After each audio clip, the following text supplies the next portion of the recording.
এই যে ব্যাপক লুটপাট, এগুলো তো অর্থনীতি চালানো নয়, এগুলো আসলে লুটপাট করা। তাহলে লুটপাটের সুযোগ যদি যারা লুটেরারা পায় সরকারি পৃষ্ঠপোষকতায়, তাহলে সেখানে তো শ্রমিক সুরক্ষা বলে কিছু থাকবে না। সেখানে তো এই নির্মম পরিণতিগুলি ঘটবে। আমাদের শ্রমিক সংগঠন তারা তো আগে জানিয়েছিল, ডেপুটেশন দিয়ে জানিয়েছিল যে এখানে যে নির্মাণ হচ্ছে, তো এর তো কোনো বৈধতা নেই। তাহলে যারা এইসব কিছু দেখার দায়িত্ব ছিল, কলকাতা কর্পোরেশন, গভর্নমেন্ট, পুলিশ প্রশাসন, তারা ঘুমোচ্ছিল নাকি তখন? এই ধরনের অবৈধ নির্মাণ কি করে চলছিল, জানানো সত্ত্বেও কেন ব্যবস্থা নেওয়া হয়নি? কারা এর জন্য দায়ী, সেই দোষীদের চিহ্নিত করতে হবে। যারা মারা গেলেন, এবং শুধু চিহ্নিত করা নয়, চিহ্নিত করে উপযুক্ত ব্যবস্থা নিতে হবে, উপযুক্ত শাস্তি দিতে হবে। পশ্চিমবাংলায় কি এখন কোনো পুর প্রশাসন আছে? এ তো অতীতেও আমরা দেখেছি যে ভোট হয়েছে, সরকার তৈরি হয়েছে, বিশেষ করে বামফ্রন্টের সময় পৌরসভা, পঞ্চায়েত যেমন চলেছিল তেমনই চলেছে।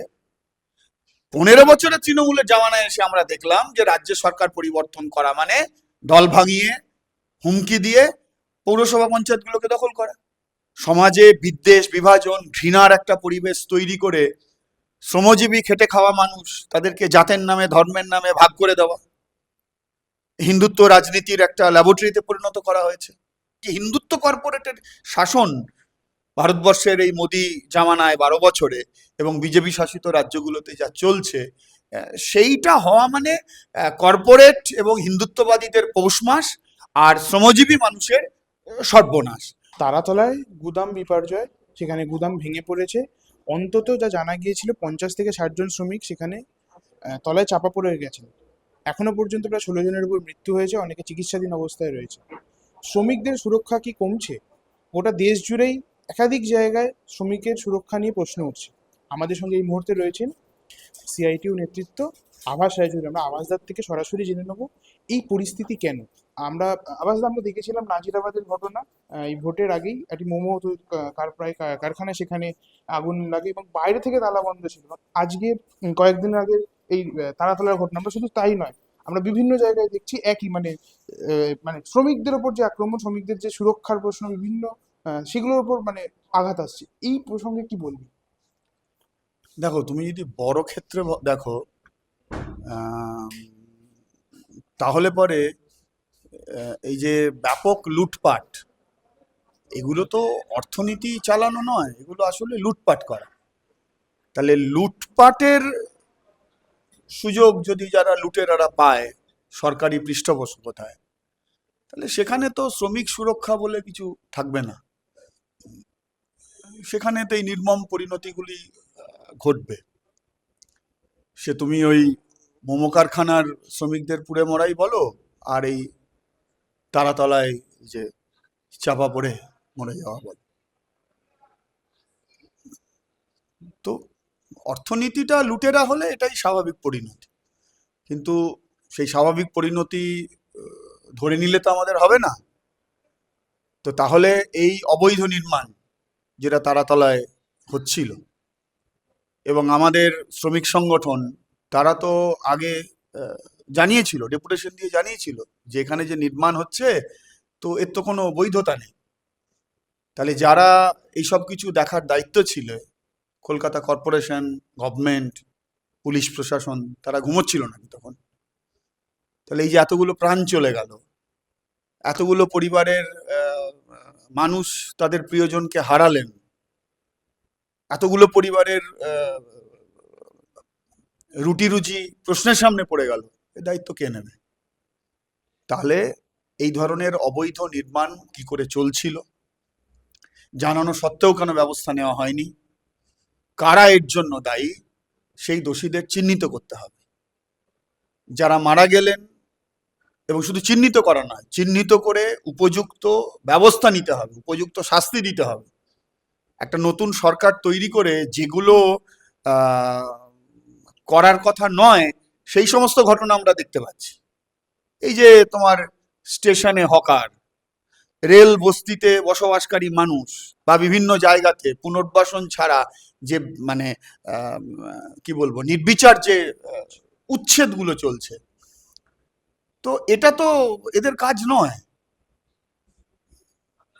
এবং সেখানেও যে একটা অমানবিক অবস্থান আমরা দেখতে পাচ্ছি সরকার দুটোর,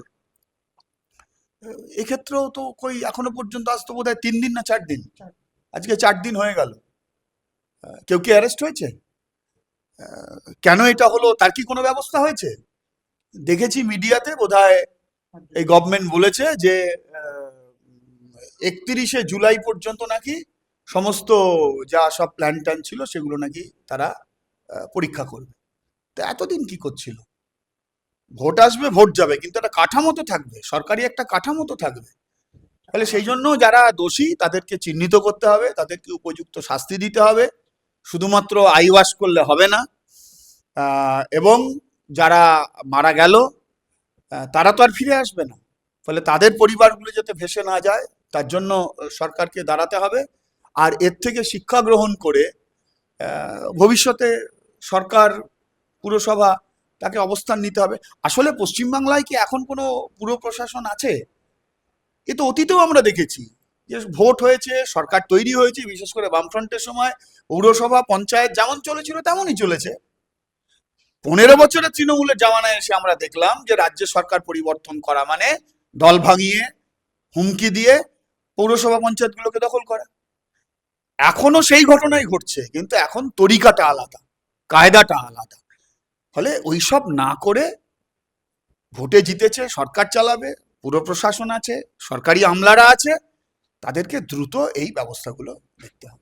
আমার শেষ প্রশ্ন, শুধু আমাদের এই রাজ্যে না, আমরা দেখতে পাচ্ছি হরিয়ানাতে, নয়ডাতে বিভিন্ন জায়গায় শ্রমিক বিক্ষোভ হচ্ছে, সেখানে মজুরির দাবিতে আন্দোলন চলছে।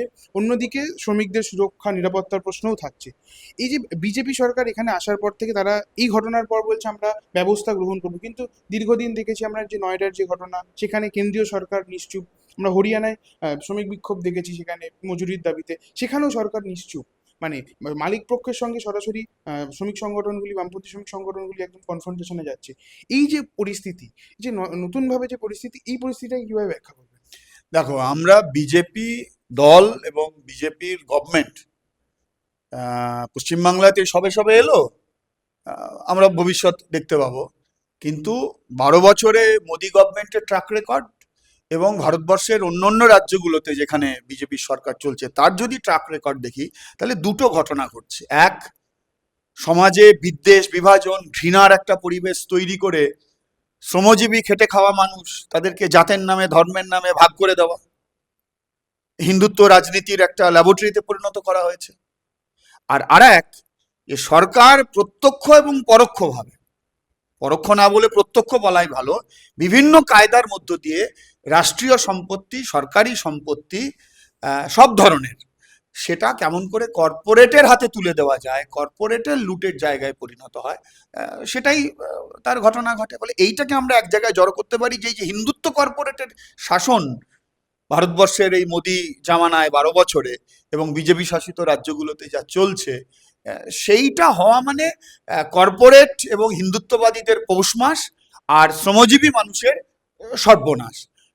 সেইটা আমরা দেখতে পাচ্ছি। নয়ডার কথা তুমি বললে, তুমি হরিয়ানার গুরগাঁওয়ের কথা তুমি বললে, কিন্তু ওই জায়গাতে একটা জিনিস কিন্তু গুরুত্বপূর্ণ, যদি তুমি দেখো তাহলে দেখতে পাবে যে ওই সমস্ত জায়গাগুলোতে, সে নয়ডা বলো, গুরগাঁও বলো, সেই অর্থে শ্রমিক আন্দোলন, শ্রমিক সংগঠন খুব যে শক্তিশালী অবস্থায় ছিল বা আজও আছে এমনটা কিন্তু না।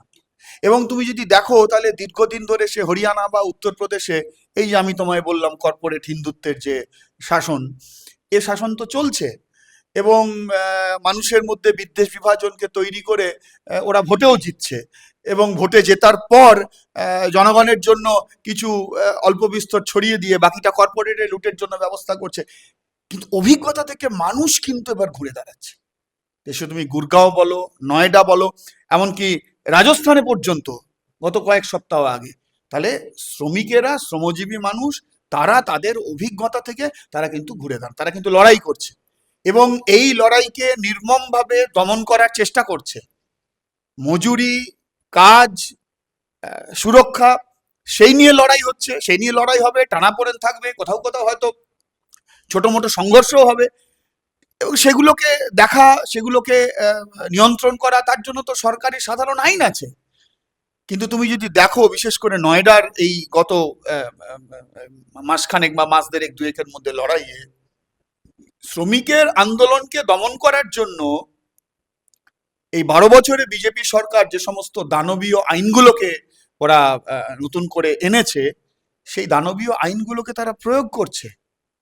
আমি তো জানি যে দিল্লির একজন ছাত্রী, স্কলার, আমাদের পশ্চিমবাংলার মানুষ, শ্রমজীবী মানুষের এই যে লড়াই আন্দোলন, তাদের যে জ্বালা যন্ত্রণা, সেই লড়াই আন্দোলন করতে গেছে। আমরা যেমন ট্রেড ইউনিয়নের কর্মী, অত্যন্ত অন্যায়ভাবে যে ঘটনা নয়, অথচ বিভিন্ন দানবীয় আইন প্রয়োগ করে গবেষক, ছাত্রী, তাদেরকে পর্যন্ত আটকে। তাহলে এর থেকে দৃষ্টিভঙ্গিটা বোঝা যায়। কিন্তু আমি এইটা বলতে পারি যে আজকের গুরগাঁও, আজকের নয়ডা বা রাজস্থানের এই যে শ্রমিক বিক্ষোভ, বা তুমি যদি আরেকটু পিছনে চলে গিয়ে আমাদের ব্যাঙ্গালোরের শ্রমিকদের লড়াই যদি বলো, আমি পশ্চিমবাংলা, মহারাষ্ট্র, সেখানে যেখানে ট্র্যাডিশনাল শ্রমিক আন্দোলনের জায়গা, আমি সেই জায়গার কথা বলছি না। এখানেও তো এই যে নির্বিচারে হকার উচ্ছেদের বিরুদ্ধে শ্রমজীবী মানুষের লড়াই চলছে। কিন্তু এটা অনিবার্য এই জন্য যে সরকার চালাচ্ছে হিন্দুত্ব কর্পোরেট। তাহলে তারা কর্পোরেটের লুট ছাড়া আর কিছু জানে না। তারা মানুষকে জাতের নামে, ধর্মের নামে ভাগ করে বিভাজন বিদ্বেষের পরিবেশ তৈরি করে রাজনৈতিক ক্ষমতা দখল করা ছাড়া তার কিছু জানে না। কিন্তু ইম্পর্টেন্ট ফিচারটা হলো, এবং এটা আশাবাদ হলো, যে মানুষের মধ্যে, শ্রমজীবী মানুষের মধ্যে অভিজ্ঞতায় সে শত্রু মিত্র চিনতে পারছে, সে কিন্তু রুখে দাঁড়াচ্ছে। এই ভিডিওটিকে লাইক করুন, আপনার গুরুত্বপূর্ণ মতামত কমেন্টের মাধ্যমে আমাদের জানান, এবং আমাদের চ্যানেলের ভিডিও সবার আগে দেখার জন্য ইউটিউবে গণশক্তিকে সাবস্ক্রাইব করুন, ফেসবুকে ফলো করুন এবং শেয়ার করুন আপনার পরিচিতদের মধ্যে। আমাদের চ্যানেলে আপলোড হওয়া ভিডিও নোটিফিকেশন পেতে বেল আইকনটি ক্লিক করতে ভুলবেন না।